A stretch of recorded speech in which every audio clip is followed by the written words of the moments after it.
सभी दर्शकों को जय भीम और एक बार फिर से आपका स्वागत है मूल्यांकन चैनल में। दर्शकों, आज की जो वीडियो रहने वाला है, इसमें हम हंगर इंडेक्स पे बात करेंगे। भुखमरी सूचकांक 2023 जारी किया गया है अभी-अभी। और जो भुखमरी सूचकांक में जो देश का डंका बज रहा है दुनिया भर में, उस पर आज हम चर्चा करने वाले हैं। कैसे राम राज्य में, राजा बाबू के राज्य में भुखमरी सूचकांक में भारत दिन-ब-दिन प्रगति करता जा रहा है। तो उन्हीं सब तथ्यों पर हम आज बात करने वाले हैं। चलिए, तो प्रेजेंटेशन की तरफ चलते हैं और वहाँ से प्रेजेंटेशन के माध्यम से देख देखते हैं भारत के भुखमरी सूचकांक में प्रदर्शन के संदर्भ में आखिर मीडिया रिपोर्ट्स क्या-क्या जानकारियाँ देती हैं। चलिए, तो एक प्रेजेंटेशन की तरफ जाते हैं अपन।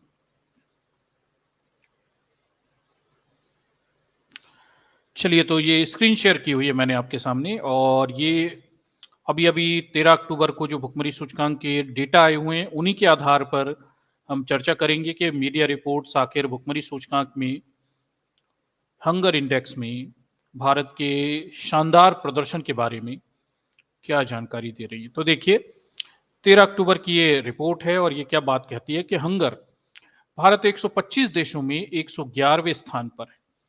भूख मिटाने में 2015 से तरक्की नहीं की गई है। तो ये जो मीडिया रिपोर्ट है, ये जानकारी दे रही है कि भारत की स्थिति भुखमरी सूचकांक में 125 देशों में 111वें स्थान पर है। और 2015 के बाद से ही निरंतर भुखमरी सूचकांक में भारत का प्रदर्शन गिरता जा रहा है। तो आखिर क्या कारण है भारत के इस निम्न प्रदर्शन के? क्या हुआ कि भाई, हमारे सामने तो ये बताया गया कि राजा बाबू की सरकार है और इस राजा साहब की सरकार में भारत बहुत प्रगति कर रहा है, लेकिन आंकड़े सरकार के इन दावों से मेल नहीं खाते। चलिए देखते हैं, पहले इन आंकड़ों को देखते हैं और फिर सरकार किस तरह से इस भुखमरी सूचकांक को नकार रही है अपने कुछ तर्कों के साथ, उन पर भी चर्चा करते हैं कि सरकार ने इस भुखमरी सूचकांक के आंकड़ों को मानने से मना किया है और क्या तर्क दिए हैं, तो वो तर्क कितने वाजिब हैं, उस पर भी चर्चा यहाँ पे की जाएगी। चलिए देखते हैं क्या स्थिति है। देखिए, तो ग्लोबल हंगर इंडेक्स 2023 में इस बार भारत 125 देशों में 111वें स्थान पर है। पिछले साल 107वें स्थान पर था और इस साल के सूचकांक में भारत का स्कोर 28.7 है, जो भूख के मामले में गंभीर स्तर को दर्शाता है। तो दर्शकों, ये हालात हिंद जिसे भारत कहा जाता है, उसके हालात ये हैं कि 2023 के 125 देशों में 111वें स्थान पे हैं। पिछले साल भारत 107वें स्थान पर था भुखमरी सूचकांक में, और भारत का स्कोर मात्र 28.7 है, जो भूख के मामलों में गंभीर स्तर को दर्शाता है। मतलब भारत में गंभीर किस्म की भुखमरी। आगे देखिए, इस मामले में 2015 के बाद भूख के खिलाफ इसकी प्रगति लगभग रुक सी गई है। 2015 के बाद, यानी ये राजा बाबू की सरकार जब से आई है, तब से भुखमरी सूचकांक में भारत का प्रदर्शन निरंतर गिरता जा रहा है। भारत ने 2000 और 2015 के बीच महत्वपूर्ण प्रगति की थी। सन 2000 और 2015 के बीच भुखमरी सूचकांक में भारत में काफी प्रगति की गई थी। आगे देखिए, उसका स्कोर 2000 में 38.4 था, से सुधर कर 2008 तक 35.5 और 2015 तक 29.2 हो गया था। तो हमारे स्कोर में काफी सुधार हुआ था, लेकिन राजा बाबू की सरकार आने के बाद लगातार हम पीछे गिर रहे हैं। आगे क्या कहता है ये हमारे सामने मीडिया आर्टिकल। पिछले पिछले 8 वर्षों में देश, लिखिए, जीएचआई पर केवल 0.5 अंक आगे बढ़ा है। ग्लोबल हंगर इंडेक्स पर केवल 0.5 अंक आगे बढ़ा है। हालांकि केंद्र सरकार ने हंगर इंडेक्स में गड़बड़ कार्य प्रणाली का हवाला देते हुए रिपोर्ट को खारिज कर दिया है। ये लगभग तीसरा साल है जब भारत ने रिपोर्ट को पर आपत्ति जताई है। तो मामला ये है कि हंगर इंडेक्स की रिपोर्ट आई हुई है और इस रिपोर्ट में भारत का प्रदर्शन निम्नतर है। पिछले 8 सालों में लगातार भारत में भुखमरी का स्तर बढ़ रहा है, कम से कम ये सूचकांक तो यही दर्शा रहा है, और भारत का प्रदर्शन गिरता जा रहा है। हमारे डंकापति राजा बाबू कितनी बड़ी-बड़ी घोषणाएँ करें, अपने मियाँ मिट्ठू होते रहें और बड़ी-बड़ी बातें करें, उन्होंने देश को प्रगति के रास्ते पर लेके आए हैं, पर आंकड़ों में ये सब झलकता नहीं है। आंकड़ों में भारत की स्थितियाँ पिछले 8 सालों में निम्नतर हुई हैं। लगभग सभी ऐसे पैमाने जिनमें मानवीय आधारों पर चीज़ें ली जाती हैं, भारत के प्रदर्शन खराब हैं। आर्थिक पैमानों पे भले ही आर्थिक संख्या बल, गणनाएँ, पैसे वगैरह में भारत के प्रदर्शन अच्छे हुए हों, लेकिन मानवीय आधारों पर भारत के प्रदर्शन हमेशा खराब रहे, चाहे मानव विकास सूचकांक हो, ऐसा ही हंगर इंडेक्स भी है। इसमें भी पिछले 8 सालों में भारत की स्थिति खराब होती हुई दिखाई दे रही है। ठीक है। अब ये तीसरा साल है जब सरकार लगातार इस हंगर इंडेक्स की रिपोर्ट को खारिज कर रही है और खारिज करने के लिए वो क्या तर्क दे रही है इस पर हम बात करेंगे, लेकिन परेशानी ये है कि जो हंगर इंडेक्स है इसके जो पैमाने हैं वो दुनिया के सभी देशों के लिए 125 देशों के लिए एक से होते हैं। उन्हीं पैमानों पर बाकी के देशों की भी गणना की जाती है और उन्हीं पैमानों पर भारत में भी भुखमरी की गणना की गई। तो ऐसे में एक से पैमानों पर जब भुखमरी की गणना की जा रही है तो आंकड़े आपके पक्ष में नहीं आ रहे हैं, तो आप उसे खारिज कैसे कर सकते हैं? आगे देखिए क्या है मामला। पिछले साल यानी 2022 में जब ग्लोबल हंगर इंडेक्स में भारत 107वें स्थान पर पहुंचा था, तो सरकार ने उस रिपोर्ट को त्रुटिपूर्ण बता दिया था। कई और उन अंतर्राष्ट्रीय रिपोर्टों को भारत ये कहते हुए खारिज करता रहा कि आकलन के लिए सही तरीके नहीं अपनाए गए। ये पिछले 8 साल में इस सरकार का ही चरित्र रहा। ऐसी हर आंकड़े, ऐसे हर सूचकांक, ऐसी हर रिपोर्ट जिसमें आंकड़ों को भारत की स्थिति को खराब दर्शाया गया, उसे ये सरकार अस्वीकार कर देती है और ऐसे सारे आंकड़े जो उसमें भारत की स्थिति को अच्छा बताया जाता है, उन्हें ये स्वीकार कर लेते हैं। तो यही चरित्र रहा इनका पिछले 8 सालों में। जो इनके पक्ष में गया उसे स्वीकार किया और जो इनके पक्ष में नहीं गया उसे उन्होंने अस्वीकार कर दिया। तो इसमें आश्चर्य नहीं है कि इस रिपोर्ट में भारत के खराब प्रदर्शन को ये सरकार अस्वीकार करती हुई दिखाई देती है। आगे क्या है देखिए। इस साल की रिपोर्ट में भारत पड़ोसी देश पाकिस्तान 102वें स्थान, बांग्लादेश 81वें नंबर, नेपाल 69वें नंबर और श्रीलंका 60वें स्थान के बाद आता है। ठीक है, बाद आता है। अब देखिए भारत की स्थिति कितनी खराब है कि भारत से आगे पाकिस्तान 102 नंबर पे है, बांग्लादेश 81 नंबर पर है, नेपाल 69 नंबर पर है, श्रीलंका 60 नंबर पर आता है और भारत की स्थिति इसमें बहुत निम्नतर है, इन सब देशों से काफी पीछे है। पाकिस्तान जैसे देश में जहां महंगाई आज इतनी चरम पे है, उसके बावजूद भी भुखमरी सूचकांक में पाकिस्तान भारत से आगे है। भारत की स्थिति इसमें भी खराब है और ये भारत के खराब हालातों को दर्शाता हुआ दिखाई देता है। ठीक। एक काल्पनिक लोक में भारत की मीडिया और भारत की सरकार रह रही है और ये भुखमरी सूचकांक भारत को उस काल्पनिक लोक से जगाने वाले आंकड़े के साथ आया कि पाकिस्तान से भी बदतर हालात हैं भुखमरी के मामले में भारत में। आगे देखिए, भारत में अल्प पोषण की दर 16.16% है। ठीक है, लेस न्यूट्रिशन की बात हो रही है, अल्प पोषण की बात हो रही है। 5 साल से कम उम्र की मृत्यु दर 3.1% है और 15 से 24 वर्ष की आयु की महिलाओं की एनीमिया 58.1% है। सूचकांक के अनुसार भारत में बच्चों की कमजोरी की दर दुनिया में सबसे अधिक 18.7% है। इसका मतलब है कि अल्प पोषण काफी ज्यादा है। न्यूट्रिशन की बात हो रही है दर्शकों। देखिए इस चीज को समझिए। खाना पीना दाल चावल अनाज ये देना अलग बात है, भोजन देना अलग बात है और पोषक आहार देना एक अलग बात है।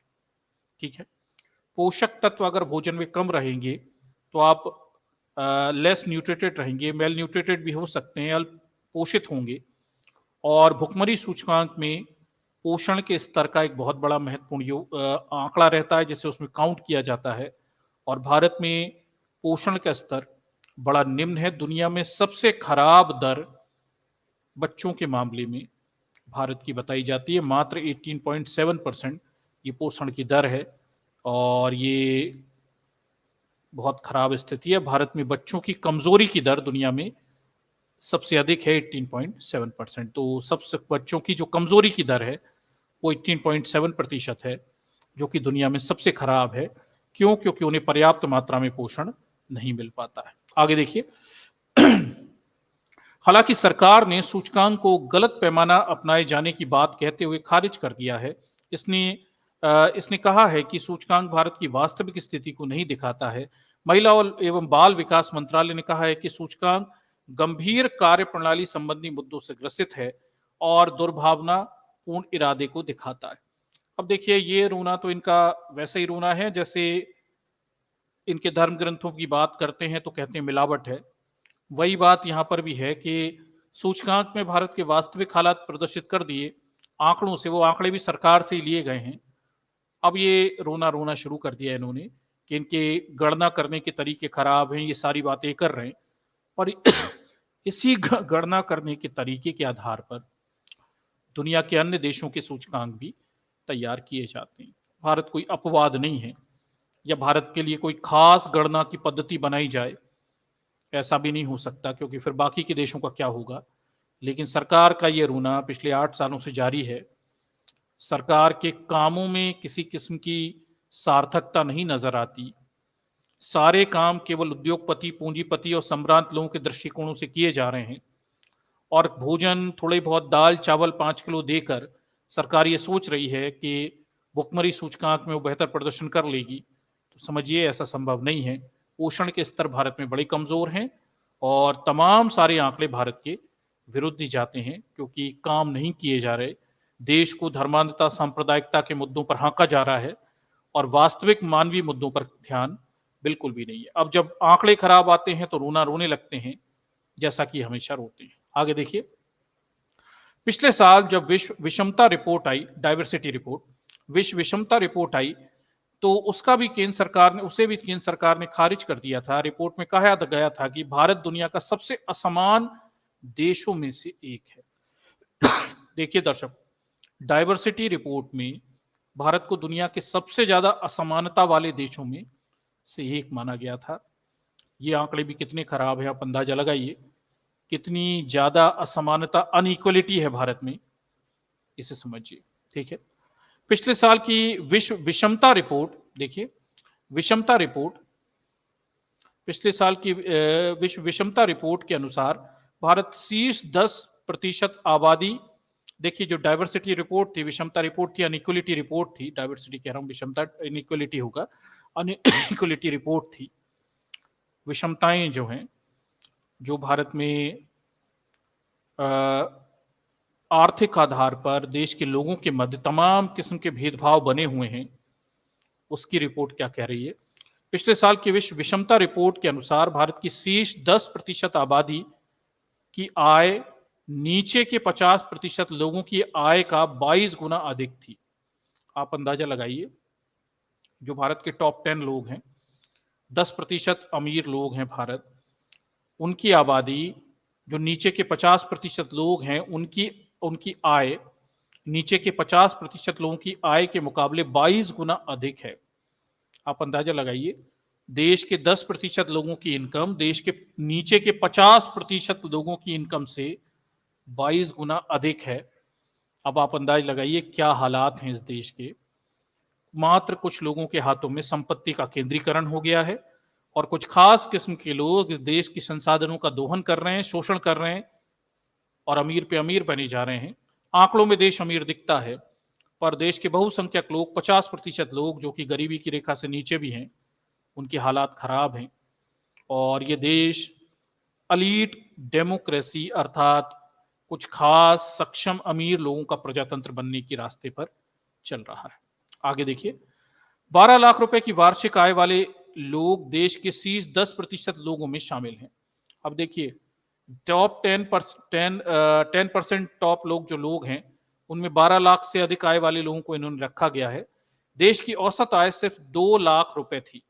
ये देख लीजिए, एवरेज इनकम जो देश की है वो 2 लाख रुपए बनती है। ठीक है। हालांकि शीर्ष 1% की औसत वार्षिक आय 44 लाख रुपए से अधिक है। तो देश की टोटल एवरेज इनकम 2 लाख रुपए है, जबकि 1% लोग देश में ऐसे हैं जिनकी एवरेज इनकम 44 लाख रुपए है सालाना। इससे अंदाज लगाइए कितनी अधिक विषमताएं हैं, कितनी अधिक अनइक्वलिटी है भारत में, इससे आप अंदाज लगा सकते हैं। आगे देखिए, भारत की भुखमरी और कुपोषण का बजता डंका, ये एक और मीडिया रिपोर्ट है। तो डंका बज रहा है भारत में, कुपोषण और भुखमरी का डंका बज रहा है भारत का दुनिया भर में।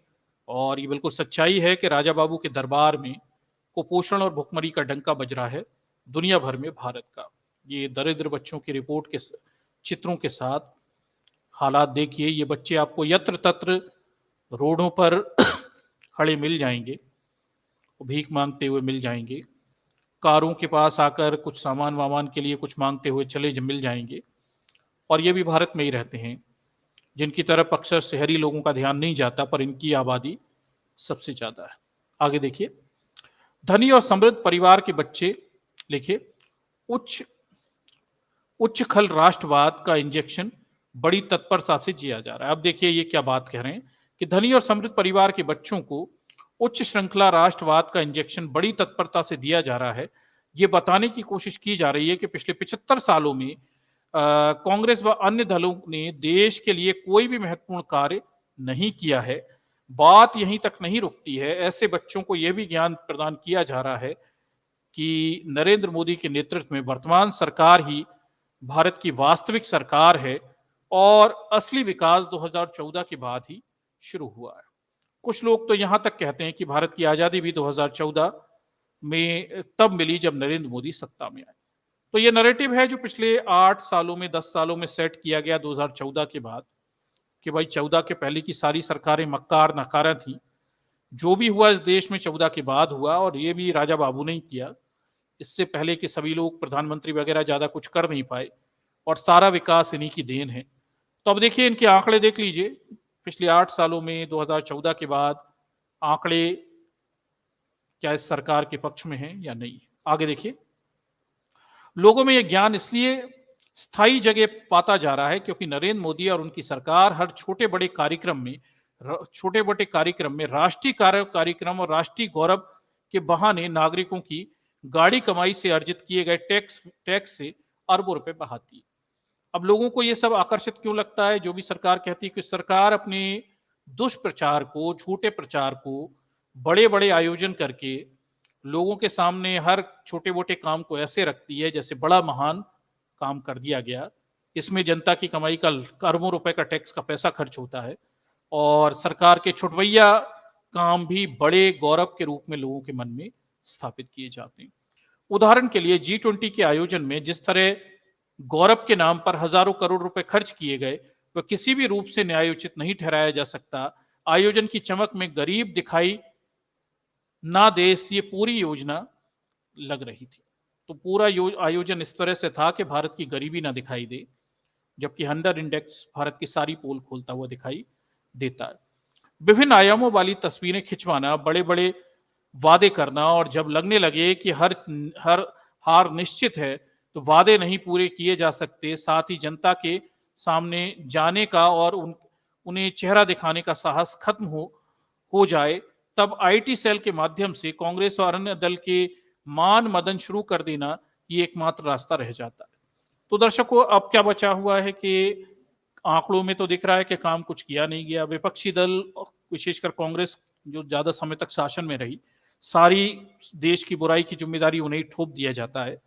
असलियत में इन 8 सालों में इन्होंने भी कुछ अच्छा नहीं किया ऐसा जिसकी प्रगति रिपोर्ट के रूप में ये दिखा सकें। अब केवल एक ही तरीका रह गया है कि आईटी सेल के माध्यम से सारे विपक्षी दल, उन्हें खराब दिखाने की कोशिश की जाए, उन्हें अपमानित किया जाए, उन पर झूठे सच्चे आरोप लगाए जाएं। यही सब अब तरीके एकमात्र बचे हुए हैं। पानी में डूबे शरीर भले ही मुर्दा बनकर ही ऊपर आते हों, लेकिन सत्य अपनी जीवित अवस्था में ही उभर कर सामने आ जाता है। तो ये जो आर्टिकल है ये बताता है कि भाई सत्य किसी न किसी दिन उभर कर सामने आता ही है। ठीक है, इसी प्रकार सरकार के 8 सालों के कर्म कांडों का सच इस भुखमरी सूचकांक के रूप में सामने। तमाम सारे वादे दावों के बाद आंकड़े सरकार के किसी भी दावे से मेल नहीं खाते। आगे देखिए, वैश्विक भुखमरी सूचकांक GIH, ग्लोबल हंगर इंडेक्स, ऐसा ही एक सच है जो नरेंद्र मोदी सरकार के सामने आंकड़े सामने देखिए आकर खड़ा हो गया है।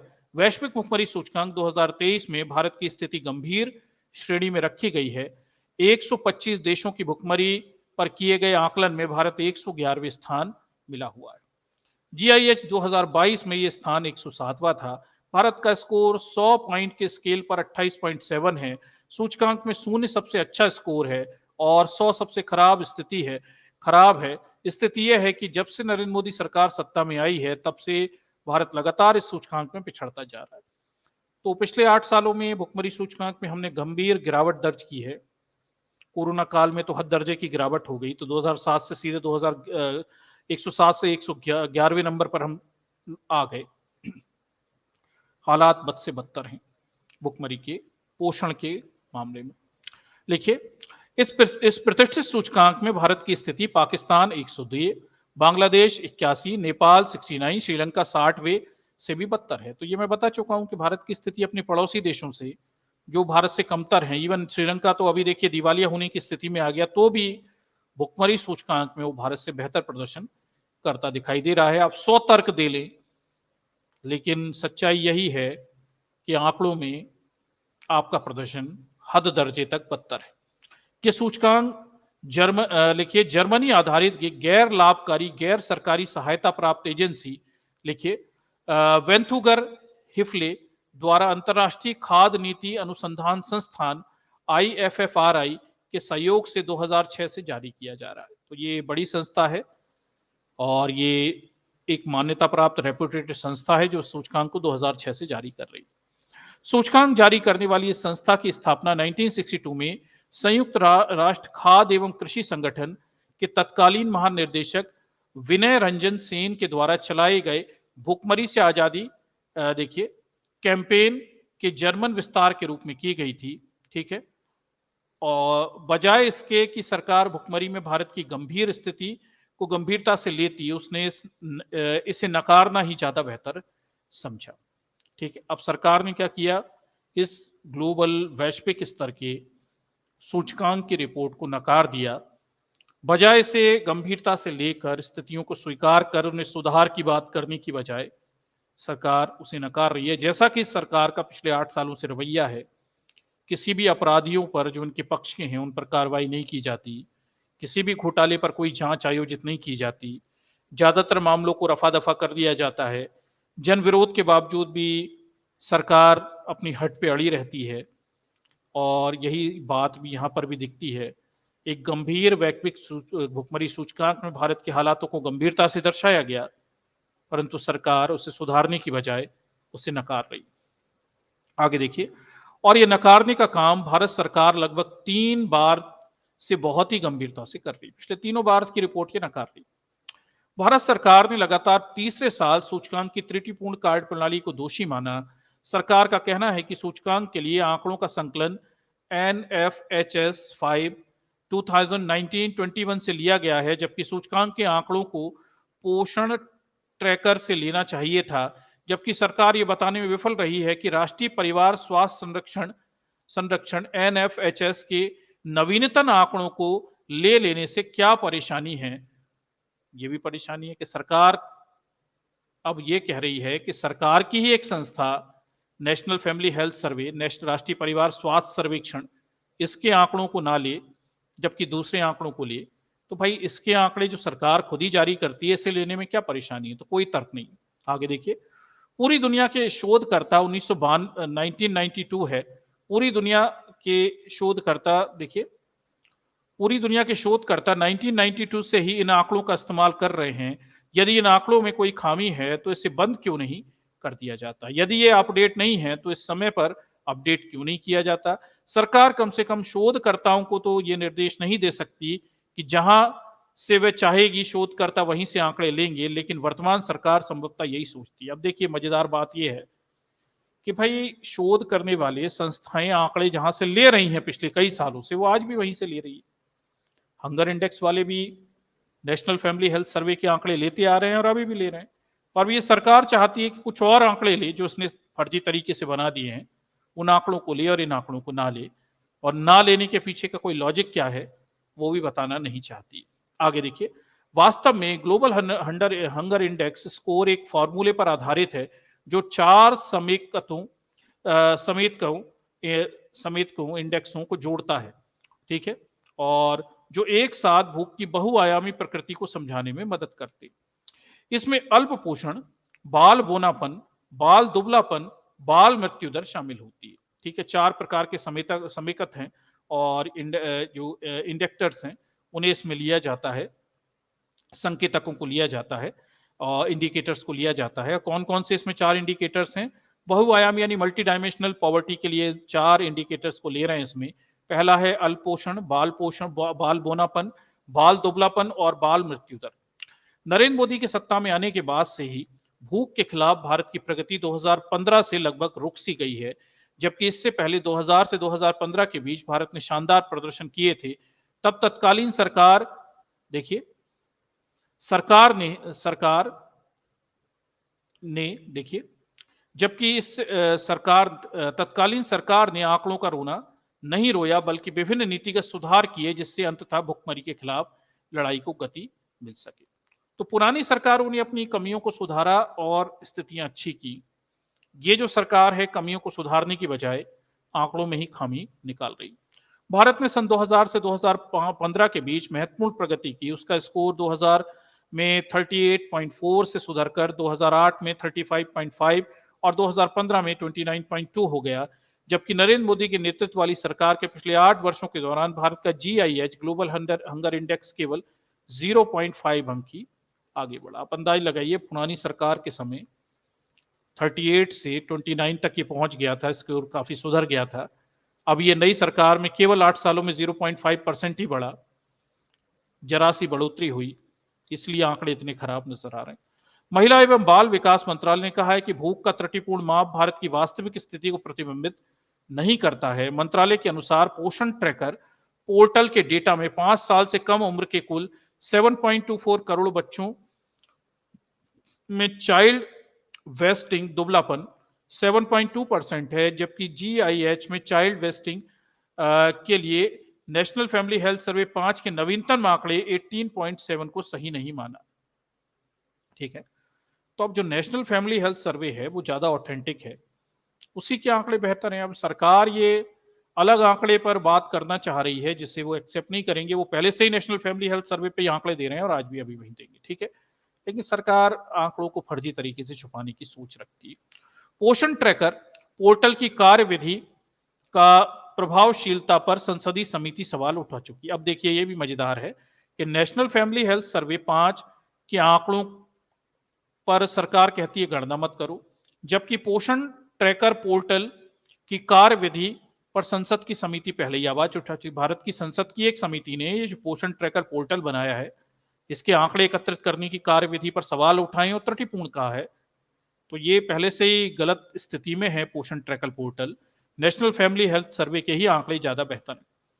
आगे देखिए, GHI की वरिष्ठ नीति सलाहकार मरियम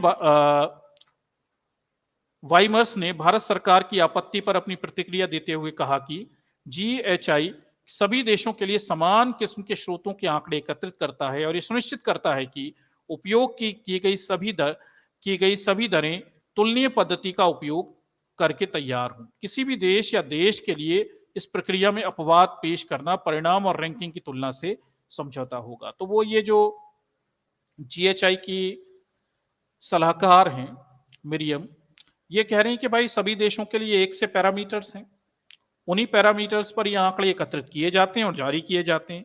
अब भारत के लिए कोई एक्सेप्शन थोड़ी बना देंगे कि भाई आपके रिजल्ट खराब आ रहे हैं तो आपको आंकड़े का पैरामीटर बदल दें ताकि आपके आंकड़े सही आ जाएं। जो दुनिया के बाकी देशों के लिए पैरामीटर है वही भारत के लिए। आगे देखिए, महिला एवं बाल विकास मंत्रालय भारत सरकार की एक अन्य आपत्ति देखिए, जिसमें सरकार ने दावा किया है कि अल्प पोषण की गणना के लिए टेलीफोन आधारित जनमत सर्वे का उपयोग किया गया है। GHI के अनुसार वह ऐसा सर्वेक्षण का उपयोग नहीं करता, बल्कि अल्प पोषण की गणना के लिए वह भारत की खाद्य बैलेंस शीट के आंकड़ों पर निर्भर करता है। तो देखिए, सरकार की यह विशेषता हमेशा रही है। हमने देखा प्रधानमंत्री ने अभी कुछ समय पहले हमारे पूर्व प्रधानमंत्री मनमोहन सिंह के संदर्भ में एक झूठा बयान दिया कुछ मुस्लिम समाज के संदर्भ में। तो ये झूठ बोलने में मास्टरी रखते हैं अब देखिए यहाँ पे इन्होंने ग्लोबल हंगर इंडेक्स की संस्था के ये जो आंकड़े हैं सर्वेक्षण को लेकर ये झूठा एक दावा कर दिया कि वो टेलीफोन पर कुछ सर्वेक्षण करते हैं, ठीक है, टेलीफोन आधारित अल्प पोषण के लिए टेलीफोन पर जनता से राय मांगते हैं, जबकि ग्लोबल हंगर इंडेक्स संस्था ये कहती है कि वो ऐसा कोई काम नहीं करती। वो भारत की खाद्य बैलेंस शीट के आंकड़ों पर निर्भर करती है और उसी से आंकड़े निकालती है। अब इसके आगे का जवाब भारत सरकार को भी दे देना चाहिए कि क्या उसकी खाद्य बैलेंस शीट ही वही आंकड़ा पेश कर रही है जिसकी वजह से भारत में भुखमरी की स्थिति जीआईएच के सामने परिलक्षित हो रही है। तो सरकार बताए कि सरकार की जो फूड बैलेंस शीट है, खाद्य बैलेंस शीट है, वही अल्प पोषण के आंकड़ों को दर्शा रही है। तो इसमें जीआईएच कहां से दोषी हो जाएगा? और उसके संदर्भ में ये जो झूठ बोल दिया गया कि सरकार जीआईएच के ऊपर ये झूठे आरोप लगाए कि इसका कोई स्पष्टीकरण सरकार देगी, तो लगता नहीं वो देंगे।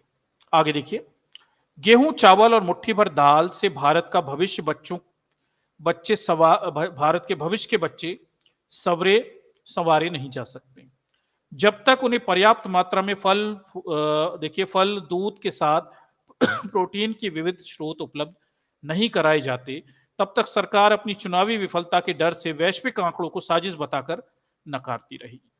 तो सच्चाई यह है कि केवल लोगों को दाल चावल और मुट्ठी भर दाल और गेहूं बांटकर इस देश को आप ऐसे भुखमरी सूचकांक में उबार नहीं सकते, देश के लोगों का सच्चा भला भी नहीं कर सकते।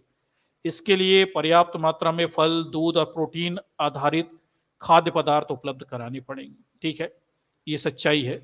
लेकिन सरकार अपनी विफलता को स्वीकार नहीं कर रही क्योंकि इससे चुनाव में उसे नुकसान हो सकता है। आगे देखिए, भारत में 80 से 90 करोड़ लोग सरकार द्वारा दिए जाने वाले राशन पर निर्भर हैं। राशन की दुकानों पर भूख शांत करने के लिए अनाज तो मिल जाता है, लेकिन पोषण की उपलब्धता बिल्कुल भी नहीं है। वही मुद्दा है कि पर्याप्त पोषण नहीं मिलता जो सरकार अनाज बांटती है।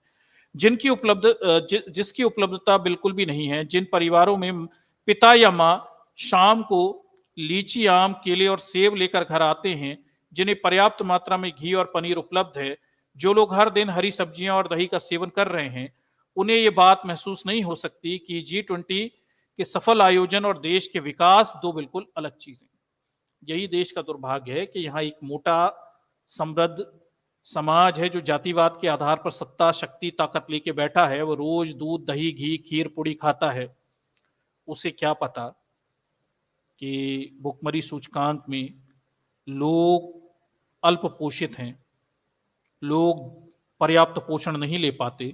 साधारण दाल चावल मात्र खाने से कोई पोषित नहीं हो जाता, वो अपोषित बना रहता है और उसका मानसिक शारीरिक विकास अवरुद्ध बना रहता है, ठीक है, ये नहीं समझते। तो जातिवाद और धर्मांधता भारत में इसका एक बड़ा कारण है।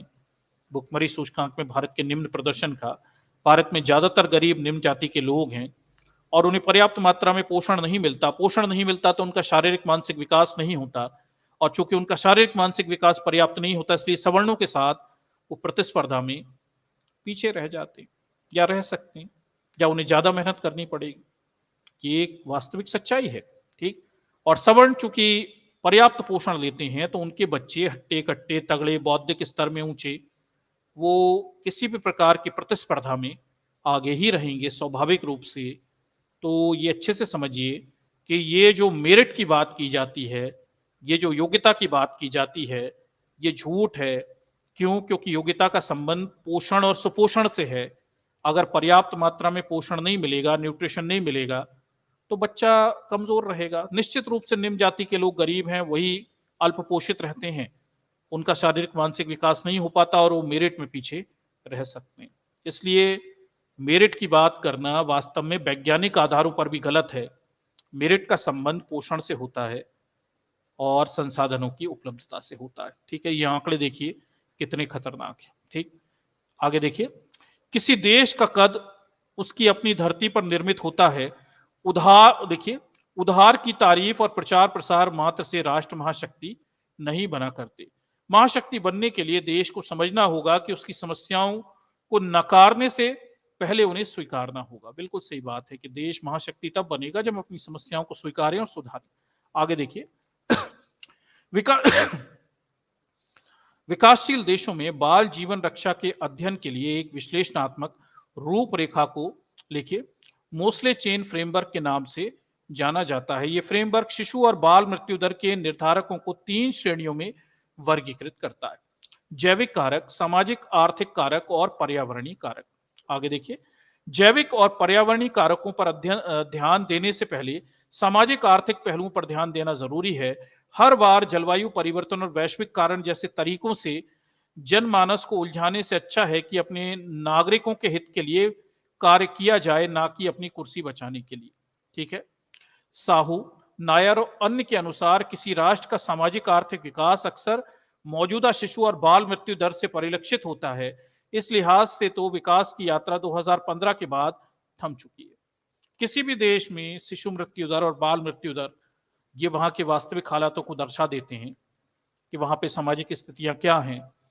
और भारत के संदर्भ में 2015 के बाद आंकड़े बड़े खराब हैं। क्या हैं देखिए 2015 के बाद ये थम सी गई है। जबकि इससे पहले एकीकृत बाल विकास योजना 1975, राष्ट्रीय पोषण नीति 1993, स्कूल बच्चों के लिए मध्याह्न भोजन 1995, इंदिरा गांधी मातृत्व सहयोग योजना, राष्ट्रीय खाद्य सुरक्षा अधिनियम 2013 जैसे ठोस कानूनी प्रयासों के बल पर भारत ने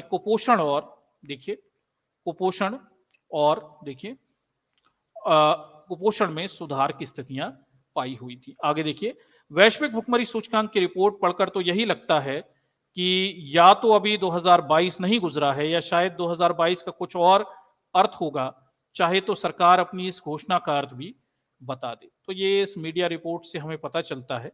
आगे कुछ और आंकड़े भी हैं, वो भी हमें प्रेजेंटेशन में लेकर आएंगे, यहां पर अपन उस पर भी बात करते हैं। ठीक, क्या आंकड़े हैं चलिए देखिए।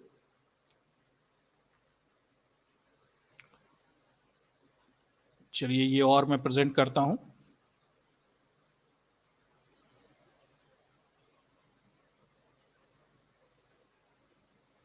आगे देखिए, सतत विकास के लक्ष्य अपनी प्रतिबद्धता के तहत भारत को 2030 तक शून्य भूख का लक्ष्य हासिल करना है। अपनी प्रतिबद्धता के तहत भारत को 2030 तक सभी के लिए सुरक्षित, पौष्टिक, पर्याप्त भोजन तक पहुंच सुनिश्चित करना है।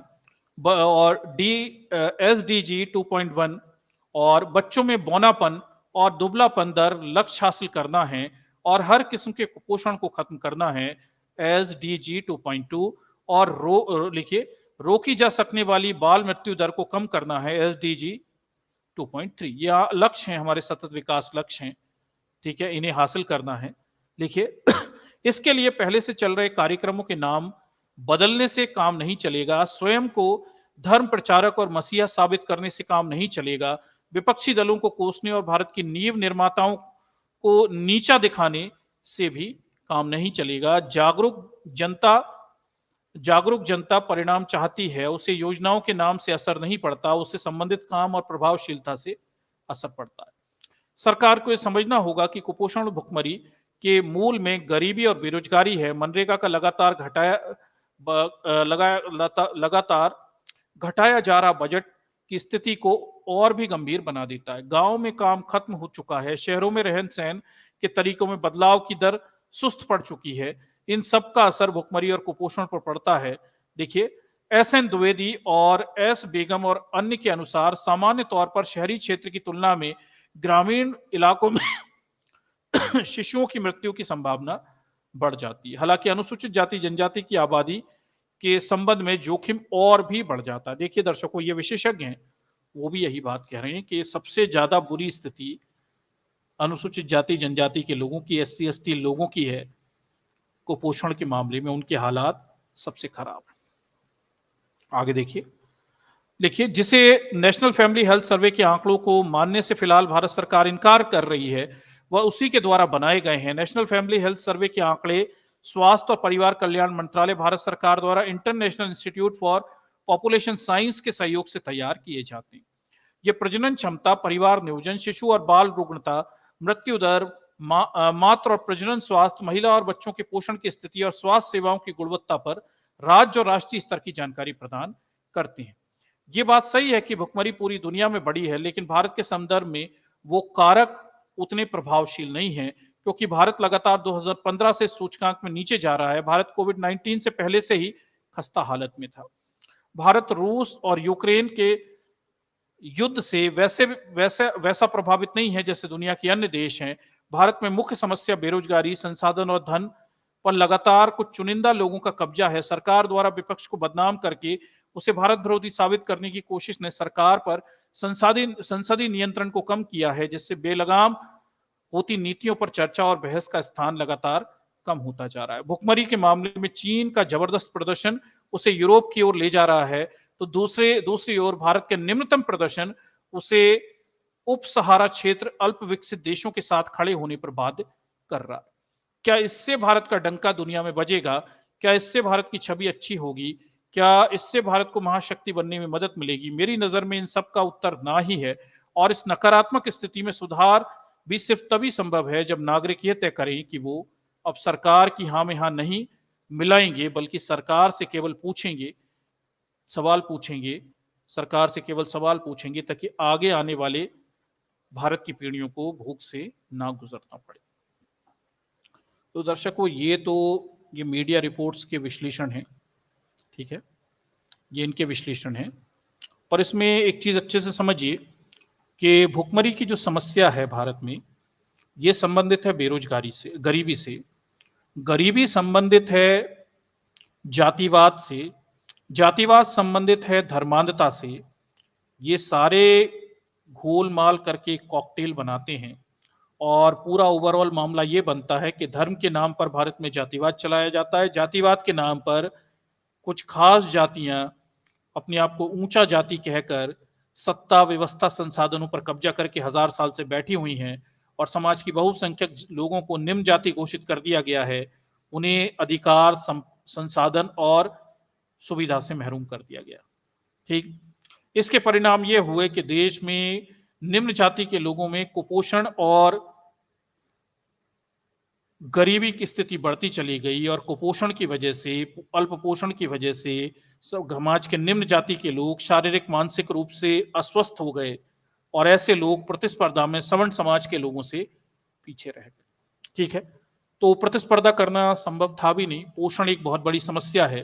सुपोषण, अच्छी मात्रा में खाना पीना मिलना और उसमें अच्छे न्यूट्रिएंट्स होना ताकि शरीर का अच्छा शारीरिक मानसिक विकास हो, तभी एक व्यक्ति दूसरे व्यक्ति से मुकाबला कर पाए। समाज का सवर्ण समाज अच्छा खाता पीता है, उसके बच्चों पे संसाधनों की कमी नहीं है, वो हष्ट पुष्ट हैं, वो मुकाबले में बेहतर बैठेंगे। समाज का निम्न समाज, कमजोर समाज, अनुसूचित जाति जनजाति के लोग, वो अल्प पोषित हैं, उनके पास खाने पीने के लिए बेहतर संसाधन उपलब्ध नहीं है, और ये कमजोर और शारीरिक मानसिक रूप से दुर्बल लोग किसी भी प्रकार की प्रतिस्पर्धा में खड़े नहीं हो सकते। इसके लिए आरक्षण रूपी व्यवस्था की गई ताकि समाज में सभी लोगों को ऊपर आने का मौका मिले, कमजोरों को भी अपने शारीरिक मानसिक स्वास्थ्य और अपनी जीवन स्तर को बेहतर बनाने का मौका मिले। आरक्षण के कई पहलू हैं, एक वो प्रतिस्पर्धा के लिए है, एक वो समाज के कमजोर वर्गों को मुख्य धारा में लाने के लिए है, और एक और बड़ा, उसका एक बड़ा पहलू हमारे सामने ये भी दिखाई देता है, वो है पोषण और गरीबी से संबंधित है कि समाज के कमजोर लोगों को आर्थिक रूप से संपन्न बनाकर, सशक्त बनाकर ही उन्हें पोषित किया जा सकता है, और प्रतिस्पर्धा में उन्हें बेहतर बनाया जा सकता है। ठीक है, तो ये सारा मामला अंत में धर्मांधता और जातिवाद से ही जुड़ता है। भारत की सारी समस्याएं धर्मांधता, जातिवाद से जुड़ती हैं।